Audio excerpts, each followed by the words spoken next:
문재인 대통령이 수석 보좌관 회의를 열고 일본의 수출 규제와 관련해 남북 간 경제 협력을 강조했습니다. 취재 기자 연결해 자세한 내용 들어보겠습니다. 장가희 기자. 네, 장가희입니다. 문 대통령이 일본의 경제 보복을 극복할 카드로 남북 간 경제 협력 카드를 꺼내들었다고요. 네, 그렇습니다. 문 대통령은 남북 간의 경제 협력으로 평화 경제가 실현된다면 우리는 단숨에 일본 경제의 우위를 따라잡을 수 있다고 말했습니다. 이어 이번 일을 겪으면서 평화 경제의 절실함을 다시 한번 확인할 수 있었다고 덧붙였습니다. 정치권에선 문 대통령이 일본의 경제 보복에 이른바 민족 평화 경제로 맞서겠다는 뜻을 밝힌 것이란 해석도 나옵니다.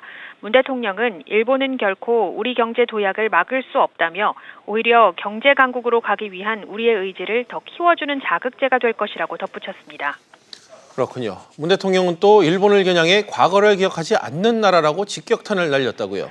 네, 그렇습니다. 문 대통령은 일본 정부는 그간 아픈 과거를 딛고 호혜 협력적 한일 관계를 발전시켜온 양 국민에게 큰 상처를 주고 있다며 과거를 기억하지 않는 나라 일본이라는 비판도 일본 정부가 스스로 만들고 있다고 언급했습니다. 또한 일본이 자유무역 질서를 훼손하는 것에 대해 국제사회의 비판도 매우 크다며 일본은 경제력만으로 세계의 지도적 위치에 설 수 없다는 점을 깨달아야 한다고 강조했습니다.